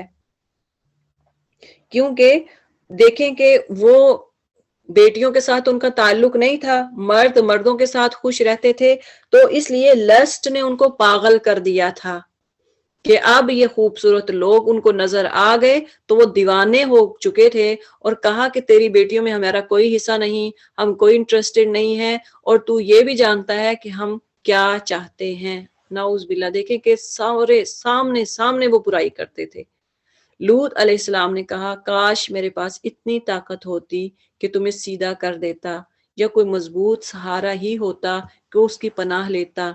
تب فرشتوں نے اسے کہا، اے لوط، ہم تیرے رب کے بھیجے ہوئے فرشتے ہیں، یہ لوگ تیرا کچھ بگاڑ نہ سکیں گے، بس تو کچھ رات رہے اپنے اہل و عیال کو لے کر نکل جا، اور دیکھو تم میں سے کوئی شخص پیچھے پلٹ کر نہ دیکھے، مگر تیری بیوی ساتھ نہیں جائے گی، کیونکہ اس پر بھی وہی کچھ گزرنے والا ہے جو ان لوگوں پر گزرنا ہے.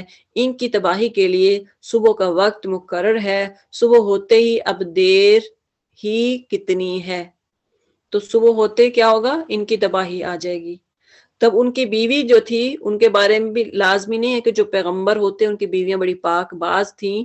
جیسا کہ دیکھیں کہ لوط علیہ السلام کی بیوی کے بارے میں کہ وہ بھی، ان کو بھی کہا گیا کہ وہ نیک نہیں تھی. ان کی بھی ساری خواہشات، سارا کچھ ان کا اپنی قوم کے لوگوں کے ساتھ تھی، ساری ہمدردیاں قوم کے لوگوں کے ساتھ تھی. تو اس لیے پیچھے مڑ کر نہ دیکھنے کی وجہ بھی یہی ہے کہ اگر کوئی پیچھے مڑ کر دیکھے گا، جب عذاب آئے گا، چیخو پکار ہوگی، تو اس وقت اگر وہ پیچھے مڑ کر دیکھیں گے تو گویا ایسے لگے گا کہ جیسے وہ ہمدردی سے پیچھے دیکھ رہے ہیں.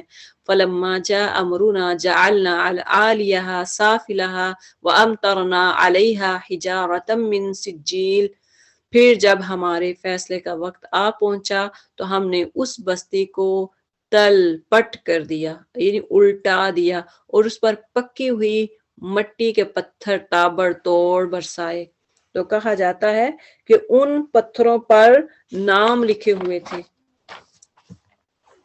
جن میں سے ہر پتھر تیرے رب کے ہاں نشان زدہ تھا، اور ظالموں سے یہ سزا کچھ دور نہیں ہے.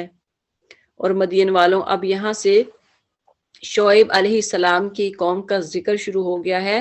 تو شعیب علیہ السلام کی قوم کے اندر کیا برائی تھے؟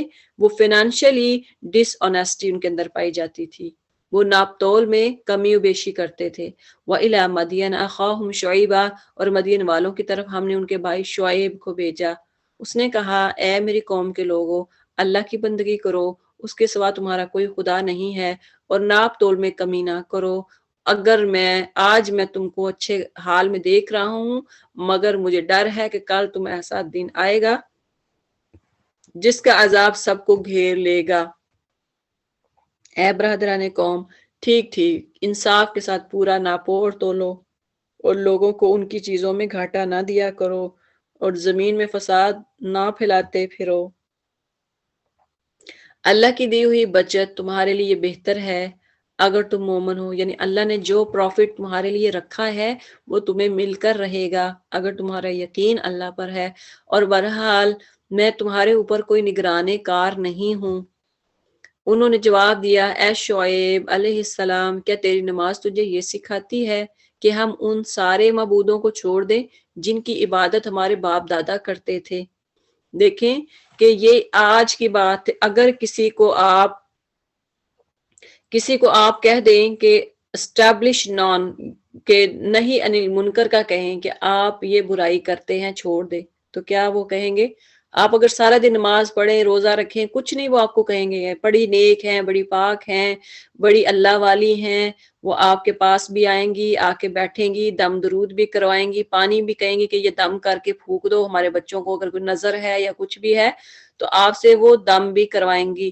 لیکن اگر آپ جب ان کو نہیں انل منکر کا کہیں گی کہ آپ فلاں برائی سے باز آ جائیں، تو پھر کیا کہیں گی کہ کیا تیری نماز تجھے یہ سکھاتی ہے؟ یہی حال شعیب علیہ السلام کی قوم نے کہا، یہی ورڈ انہوں نے بولے کہ کیا یہ تیری نماز تجھے سکھاتی ہے کہ ہم ان سارے معبودوں کو چھوڑ دیں جن کی عبادت کون کرتے تھے؟ ہمارے باپ دادا۔ تو یہاں پھر پتا چلا کہ ورشپ کن کی کر رہے ہیں؟ باپ دادا کی، کہ باپ دادا ایسے کرتے تھے ہم بھی ایسے کریں گے، یا یہ کہ ہم کو اپنے مال میں اپنے منشا کے مطابق تصرف کرنے کا اختیار نہ ہو، بس تو ہی تو ایک عالی ظرف اور راست باز آدمی رہ گیا ہے، تو ہی بڑا آگیا، بڑا پاک آدمی۔ آج بھی یہی الفاظ بولے جاتے ہیں، بڑا پاک، بڑی عالمہ، بڑی پڑھی لکھی۔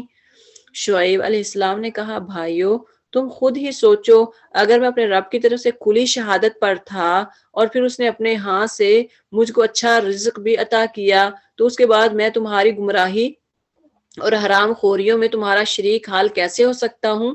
اب شعیب علیہ السلام کے ساتھ آتا ہے کہ وہ جو ہے وہ لوور کلاس سے تعلق نہیں، وہ ایلیٹ کلاس سے تھے شعیب علیہ السلام۔ تو اللہ تعالیٰ نے ان کو رزق بھی ادا کیا، وہی کہہ رہی ہیں کہ اللہ تعالیٰ نے رزق بھی ادا کیا، اور میں ہرگز یہ نہیں چاہتا کہ جن باتوں سے میں تم کو روکتا ہوں ان کا خود ارتکاب کروں۔ میں تمہیں برائی سے روکتا ہوں تو میں خود وہ کروں، کیسے ہو سکتا ہے؟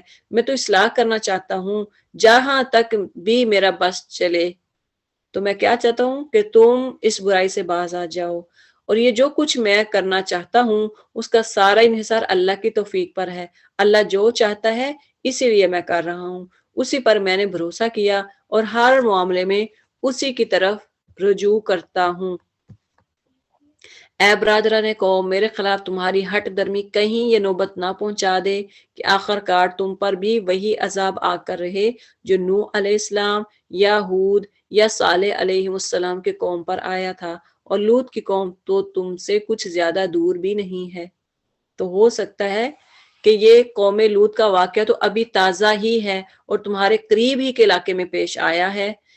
کہا جاتا ہے کہ وہ اس وقت قوم لوط کی تباہی پر 600-700 برس سے زیادہ نہ گزرے تھے، یعنی قریب شعیب علیہ السلام کے سے پہلے لوط علیہ السلام کی قوم پر عذاب آیا تھا۔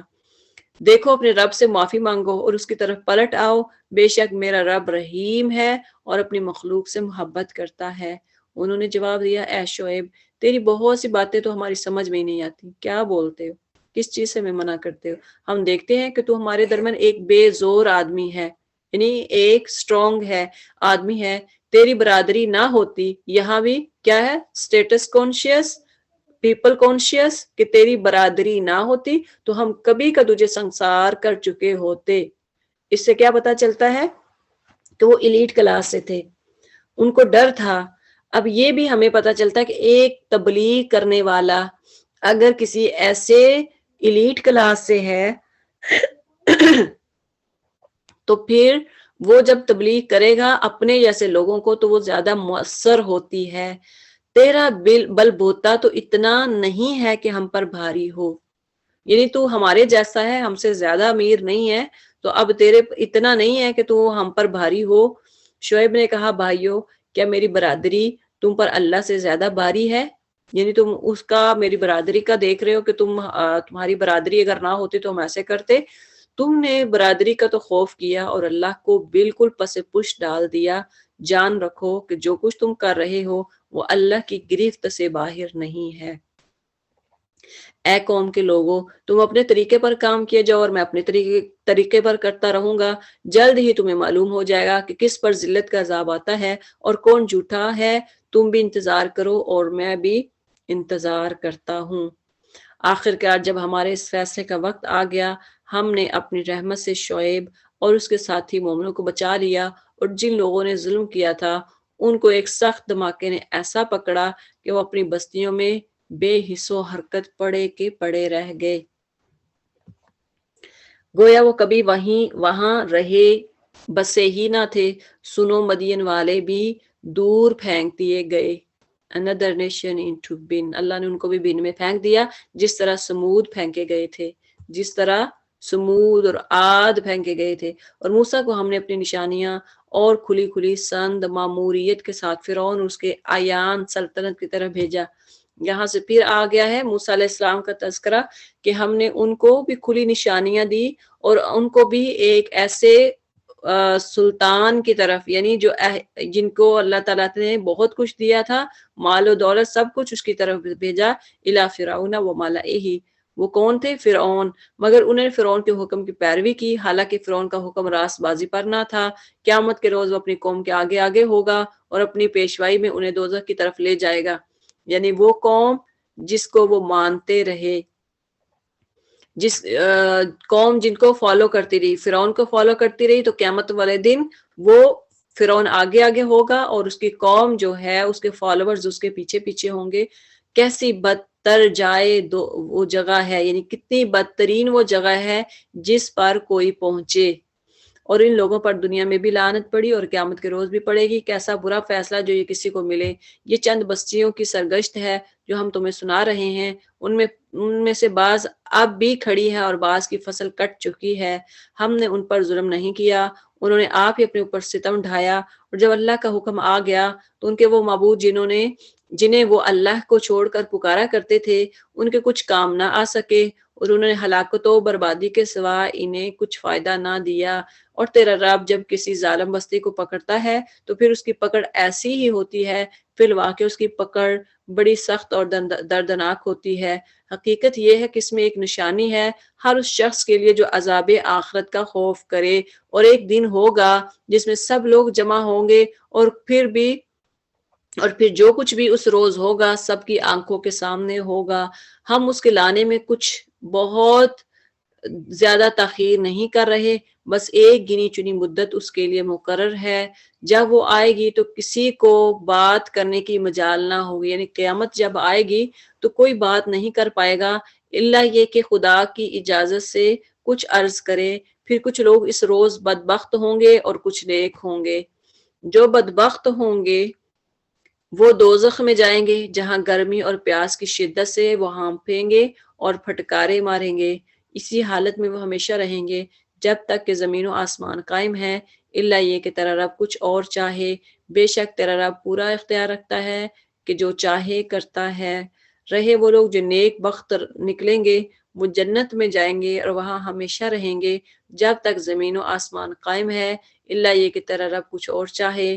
ایسی بخشش ان کو ملے گی جس کا سلسلہ کبھی نہیں ٹوٹے گا. بس اے نبی صلی اللہ علیہ وسلم، تم ان معبودوں کی طرف سے کسی شک میں نہ رہ جن کی یہ لوگ عبادت کر رہے ہیں. یہ تو بس لکیر کے فقیر بنے ہوئے ہیں، اسی طرف پوجا پاٹ کیے جا رہے ہیں جس طرح پہلے ان کے باپ دادا کرتے تھے. اور ہم ان کا حصہ انہیں بھرپور دے دیں گے بغیر اس کے کہ اس میں کچھ کانٹ کسر ہو. یعنی جو انہوں نے دنیا میں رہ کے کمایا اس کا حصہ برابر ان کو دے دیا جائے گا. ہم اس سے پہلے موسیٰ علیہ السلام کو بھی کتاب دے چکے ہیں اور اس کے بارے میں بھی اختلاف کیا گیا ہے، جس طرح آج اس کتاب میں بھی کیا جا رہا ہے جو تمہیں دی گئی ہے. یعنی قرآن اس میں اختلاف کر رہے ہیں. اگر تیری رب کی طرف سے ایک بات پہلے ہی طے نہ کر دی گئی ہوتی تو ان اختلاف کرنے والوں کے درمیان کبھی کا فیصلہ چکا دیا گیا ہوتا. یہ واقعہ ہی یہ لوگ اس کے طرف سے شک اور خلجان میں پڑے ہوئے ہیں، اور یہ بھی واقعہ ہے کہ تیرا رب انہیں ان کے اعمال کا پورا پورا بدلہ دے کر رہے گا، یقیناً وہ ان کی سب حرکتوں سے باخبر ہے۔ اے نبی صلی اللہ علیہ وسلم فاستقم کما امرتا، اے نبی صلی اللہ علیہ وسلم تم اور تمہارے وہ ساتھی جو کفر و بغاوت سے ایمان و اطاعت کی طرف پلٹ آئے ہیں، ٹھیک ٹھیک راہ راست پر ثابت قدم رہو جیسا کہ تمہیں حکم دیا گیا ہے، اور بندگی کے حد سے تجاوز نہ کرو، جو کچھ تم کر رہے ہو اس پر تمہارا رب نگہباں ہے۔ ان ظالموں کی طرف ذرا نہ جھکنا ورنہ جہنم کی لپیٹ میں آ جاؤ گے، اور تمہیں کوئی ایسی ولی و سرپرست نہ ملے گا جو اللہ سے تمہیں بچا سکے، اور کہیں سے تم کو مدد نہ پہنچے گی۔ اور دیکھو نماز قائم کرو دن کے دونوں سروں پر اور کچھ رات گزرنے پر، در حقیقت نیکیاں برائی کو دور کر دیتی ہیں، اور یہ ایک یاد دہانی ہے ان لوگوں کے لیے جو اللہ کو یاد رکھنے والے ہیں۔ تو نماز جو ہے، نماز کے بارے میں وَأَقِمِ الصَّلَاةَ طَرَفَيِ النَّهَارِ وَزُلَفًا مِّنَ اللَّيْلِ، یعنی نماز کب پڑھنی ہے؟ دن کے دونوں سروں پر سے مراد کیا ہے؟ صبح اور مغرب ہے، اور کچھ رات گزرنے سے مراد عشاء کا وقت ہے۔ اس سے معلوم ہوتا ہے کہ یہ ارشاد اس زمانے کا ہے جب نماز کے لیے ابھی 5 وقت کا ٹائم مقرر نہیں ہوا تھا۔ وَاصْبِرْ فَإِنَّ اللَّهَ لَا يُضِيعُ أَجْرَ الْمُحْسِنِينَ، اور صبر کر، اللہ نیکی کرنے والوں کا اجر ضائع نہیں کرتا۔ پھر کیوں نہ ان قوموں میں جو تم سے پہلے گزر چکی ہیں ایسے اہل خیر موجود رہے جو لوگوں کو زمین میں فساد برپا کرنے سے روکتے، ایسے لوگ نکلے بھی تو بہت کم جن کو ہم نے ان قوموں میں سے بچا لیا، ورنہ ظالم لوگ تو انہی مزوں کے پیچھے پڑے رہے جن کے سامان انہیں فراوانی کے ساتھ دیے گئے تھے، اور وہ مجرم بن کر رہے۔ یعنی پہلی جو قومیں گزر چکی ہیں ان میں جو لوگ بچ گئے تھے ایمان والے لوگ، تو اب وہ بہت کم لوگ تھے جن کو اللہ تعالیٰ نے بچایا، ورنہ ظالم لوگ تو انہی مزوں کے پیچھے پڑے رہے جن کے سامان انہیں فراوانی کے ساتھ دیے، یعنی اتنا سامان اللہ تعالیٰ نے دیا اور وہ مجرم بن کر رہے۔ تیرا رب ایسا نہیں کہ بستیوں کو ناحق تباہ کر دے حالانکہ ان کے باشندے اصلاح کرنے والے ہوں۔ ایسا نہیں ہے کہ کوئی اصلاح کرنے والا ہو اور اللہ تعالیٰ وہاں بستیوں کو ہلاک کر دے۔ بے شک تیرا رب اگر چاہتا تو تمام انسانوں کو ایک گروہ بنا سکتا تھا، امتاً واحدہ، ایک امت بنا سکتا، بغیر کسی مسلک کے، بغیر کسی ریلیجن ڈیفرنس کے کہ یہ فلاں ہے، یہ فلاں طبقے سے، یہ فلاں مسلک سے ہے، مگر اب تو وہ مختلف طریقوں ہی پر چلتے رہیں گے، اور بے راہ رویوں سے صرف وہ لوگ بچیں گے جن پر تیرے رب کی رحمت ہے۔ اسی آزادی انتخاب و اختیار کے لیے ہی تو اس نے انہیں پیدا کیا تھا، اور تیرے رب کی وہ بات پوری ہو گئی جو اس نے کہی تھی کہ میں جہنم کو جن اور انسانوں سے بھر دوں گا۔ اور اے نبی صلی اللہ علیہ وسلم، یہ پیغمبروں کے قصے جو ہم تمہیں سناتے ہیں وہ چیزیں ہیں جن کے ذریعے سے ہم تمہارے دل کو مضبوط کرتے ہیں، اور ان کے اندر تم کو حقیقت کا علم ملا، اور ایمان لانے والوں کو نصیحت اور بیداری نصیب ہوئی۔ رہے وہ لوگ جو ایمان نہیں لاتے تو ان سے کہہ دو کہ تم اپنے طریقے پر کام کرتے رہو اور ہم اپنے طریقے پر، انجام کار تو تم بھی انتظار کرو اور ہم بھی انتظار کرتے ہیں۔ آسمانوں اور زمینوں میں جو کچھ چھپا ہے سب اللہ کے قبضے میں ہے، اور سارا معاملہ اسی کی طرف رجوع کیا جاتا ہے۔ بس اے نبی صلی اللہ علیہ وسلم تو اسی کی بندگی کر اور اسی پر بھروسہ رکھ، جو کچھ تم لوگ کر رہے ہو تیرا رب اسے بے خبر نہیں ہے۔ سبحانک اللہم و بحمدک نشہد ان لا الہ الا انت نستغفرک و نتوب الیک، وصلی اللہ علی خیر خلقہ محمد و آلہ و اصحابہ اجمعین، آمین یا ارحم الراحمین۔ السلام علیکم ورحمۃ اللہ وبرکاتہ۔